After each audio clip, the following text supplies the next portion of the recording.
दोस्तों आज हम एक सुपरहिट थ्रिलर मूवी देखने वाले हैं जिसका नाम है ऑक्सीजन। ये एक जबरदस्त मूवी है जो आपको जरूर पसंद आएगी, इसलिए वीडियो को एंड तक जरूर देखना। अगर आप हमारे चैनल पर नए आए हो तो वीडियो को लाइक और चैनल को सब्सक्राइब जरूर कीजिए। चलिए शुरू करते हैं आज की कहानी। कहानी की शुरुआत में एक जंगल में एक चिड़िया अपने बच्चों के लिए खाना लेकर आती है, लेकिन तभी वो देखती है कि कुछ लोग मिलकर उस पेड़ को काट रहे हैं। चिड़िया अपने बच्चों को खतरे में देखकर तुरंत ही चीखने चिल्लाने लगती है, बहुत ज्यादा शोर मचाती है। लेकिन उन लोगों को तो चिड़िया की बातें कहाँ समझ में आने वाली थी। थोड़ी ही देर में वो पेड़ कट के नीचे गिर जाता है और उस चिड़िया के बच्चे मर जाते हैं। ये देखकर वो चिड़िया दर्द से तड़प उठती है, दुखी होकर रोती है। लेकिन अब तभी उस पेड़ का एक बीज चिड़िया के सामने उड़कर आता है। चिड़िया उस बीज को अपने चोंच में लेकर चारों तरफ घूमती है कि कहीं तो उसे सुरक्षित जगह मिले जिससे वो इस बीज को बो सके। लेकिन उसे चारों तरफ सिर्फ पोल्यूशन और धूली दिखाई दे रही थी। ऐसे में उसे समझ नहीं आता कि वो क्या करे, कहाँ जाए। तभी उस चिड़िया की नजर पड़ती है घर पर।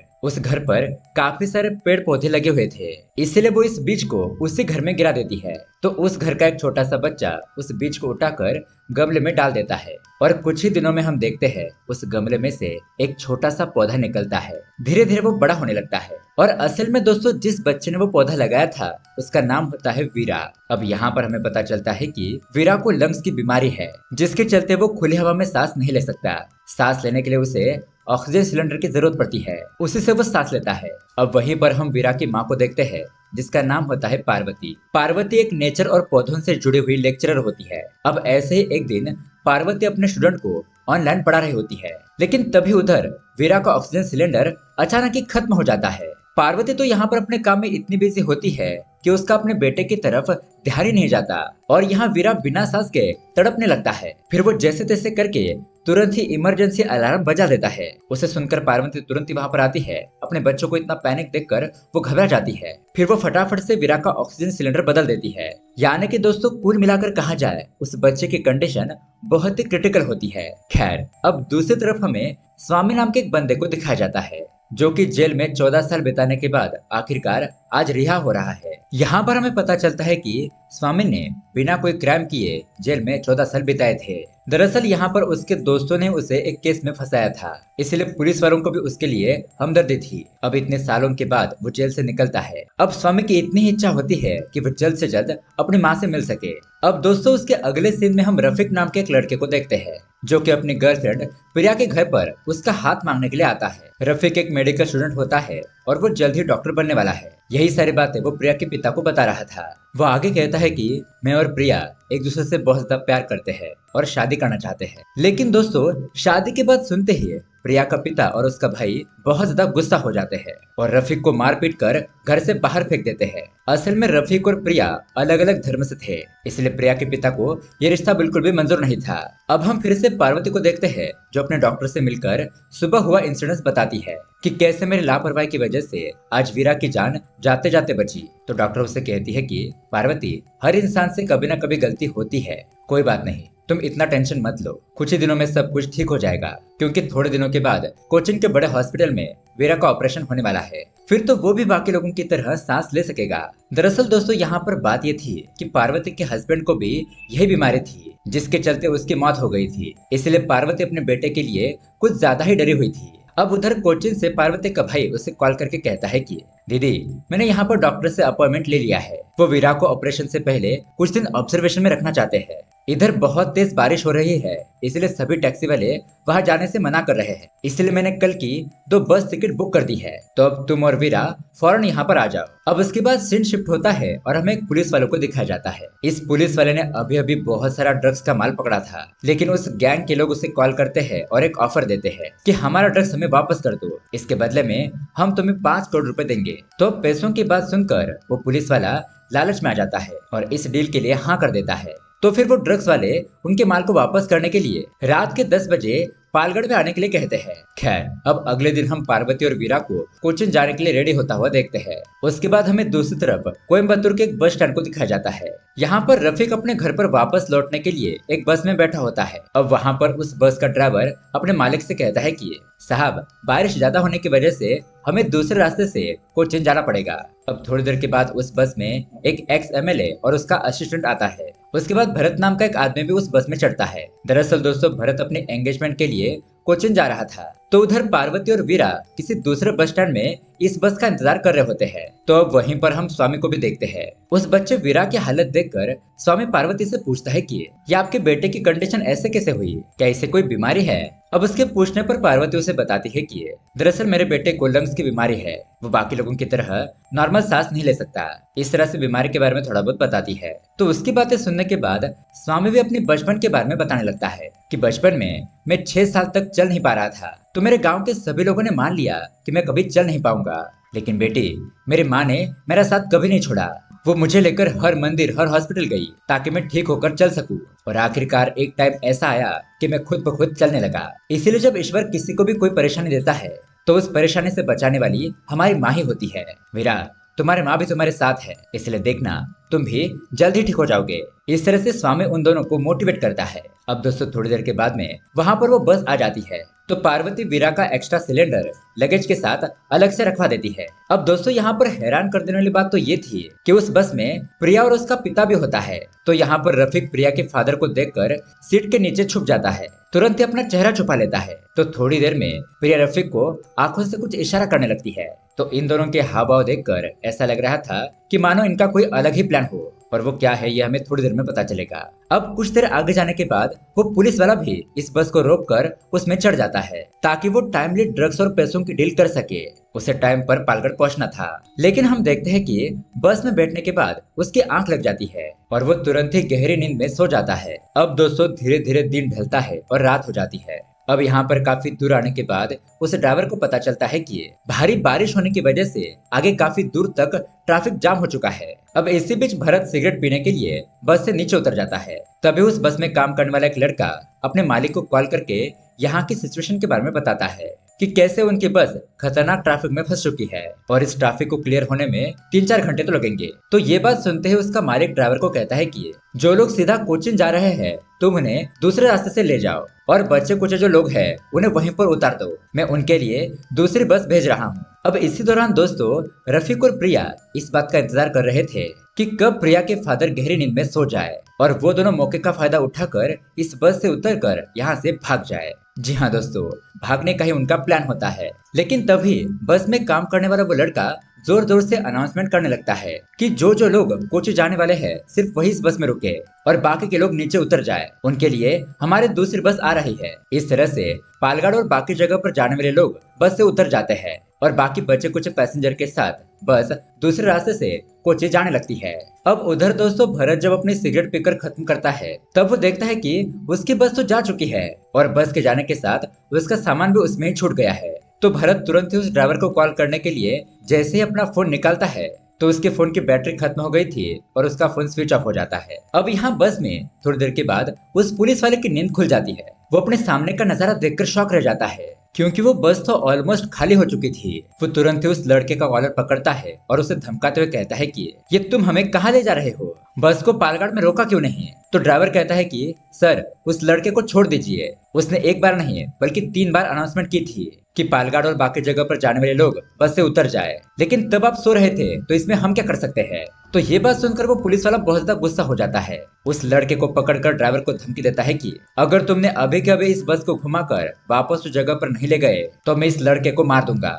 ये देखकर ड्राइवर घबरा जाता है। वो कहता है कि नहीं नहीं रुकिए, मैं बस को घुमाता हूँ। लेकिन दोस्तों तभी अचानक एक बहुत बड़ा पत्थर उस बस के सामने आ जाता है जिसके चलते ड्राइवर तुरंत ही ब्रेक मारता है। अचानक ही ये सब कुछ होता हुआ देखकर अंदर बैठे हुए पैसेंजर बहुत ज्यादा घबरा जाते हैं। अब वो लड़का बस से उतरकर उस पत्थर को हटाने के लिए जाता है, लेकिन तभी अचानक पहाड़ी से एक और बहुत बड़ा पत्थर नीचे आकर उस लड़के को कुचल देता है। अपने आंखों के सामने ही उस बच्चे को इस तरह से मरता हुआ देखकर उस ड्राइवर के तो होश उड़ जाते हैं, उसकी रूह ही कांप जाती है। तभी दोस्तों देखते ही देखते आसपास की जमीन भी फटने लगती है और ऊपर पहाड़ी से एक साथ बहुत बड़े बड़े पत्थर नीचे आकर गिरने लगते हैं। कुछ ही पल में एक बहुत बड़े पहाड़ का टुकड़ा उस बस के ऊपर आकर गिर जाता है, जिससे कि वो पूरी की पूरी बस एक घने पहाड़ के नीचे दफन हो जाती है। यानी कि कुल मिलाकर वो बस लैंडस्लाइड की झपट में आ चुकी थी। उधर कोची में पार्वती का भाई पार्वती की बस का वेट कर रहा होता है।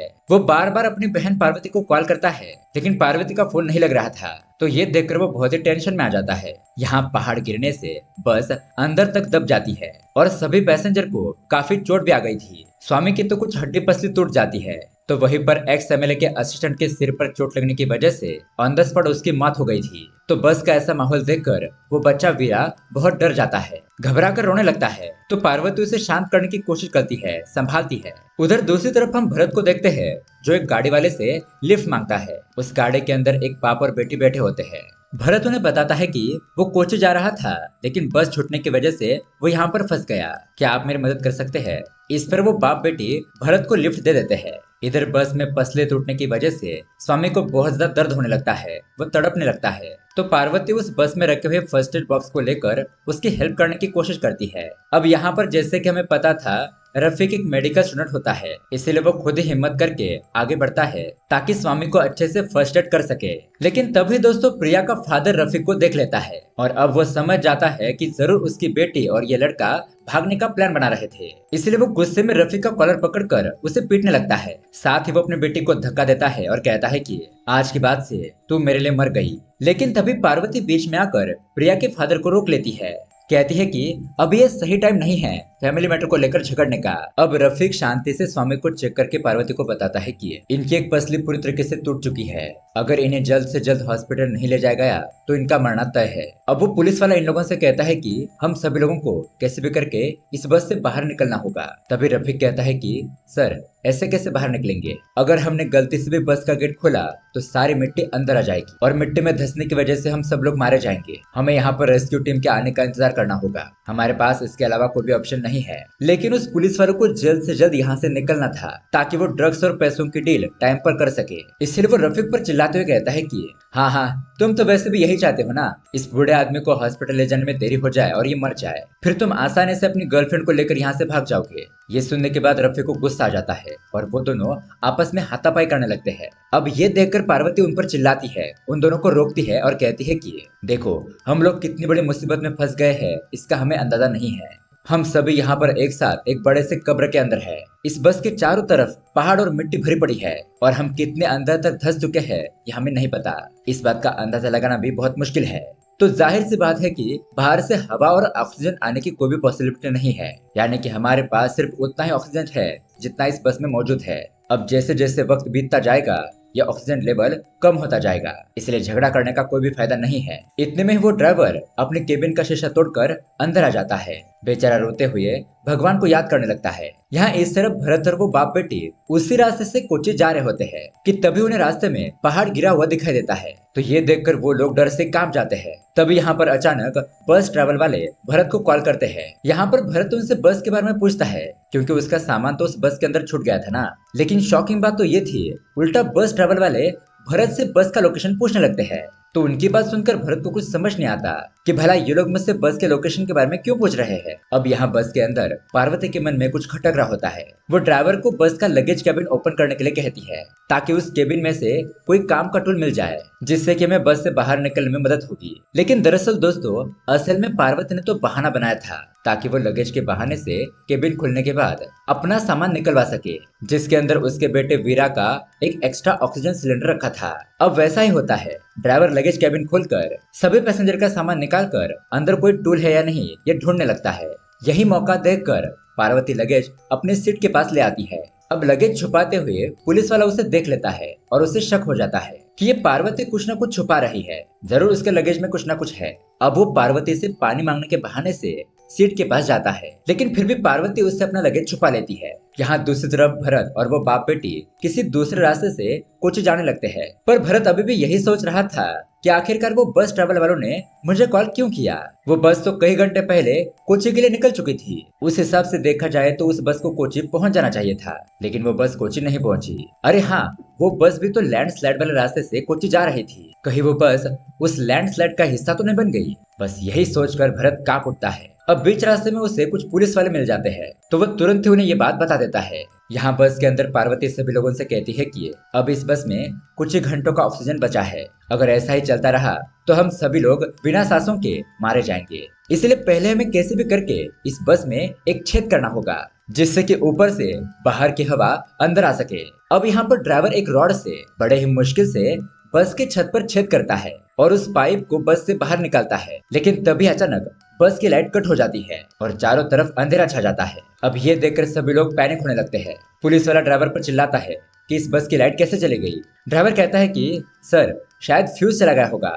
वो फ्यूज ड्राइवर वाली सीट के पास है, लेकिन ड्राइवर वाला केबिन पूरी तरीके से ब्लॉक हो चुका है। मैं और आप जैसे लोग उसके अंदर घुस नहीं सकते। तभी पुलिस वाला उस बच्चे वीरा को देखकर ड्राइवर के केबिन में जाने के लिए कहता है, पर पार्वती इस बात के लिए राजी नहीं होती। वो कहती है कि सर आप ये क्या कह रहे हो, ये तो छोटा सा बच्चा है और बीमार भी है, ये अंदर कैसे जाएगा। नहीं नहीं, आप ऐसा मत कीजिए, मैं किसी भी हाल में अपने बेटे को अंदर जाने नहीं दूंगी। लेकिन अब यहाँ पर सभी लोग पार्वती को रिक्वेस्ट करने लगते हैं, मैडम प्लीज आप बच्चे को फ्यूज बदलने दीजिए, क्योंकि सिर्फ वही अंदर जा सकता है। अब थक हार के फाइनली पार्वती अपने बेटे को अंदर भेजने के लिए मान जाती है। अब वीरा धीरे धीरे अंदर उतरता है, ड्राइवर के कहने पर फ्यूज को बदल देता है। जैसे जैसे ड्राइवर उसे करने के लिए कहता है, वीरा वैसा वैसा ही करता है और इस तरह से दोस्तों फिर से बस में लाइट आ जाती है। अब ये लोग दोबारा से मिलके उस पाइप से बस के छत पर छेद करने लगते हैं। तो कुछ ही देर में ये लोग पाइप को बस से और मिट्टी से बाहर निकालने में कामयाब हो जाते हैं। फिर सभी के सभी एक एक करके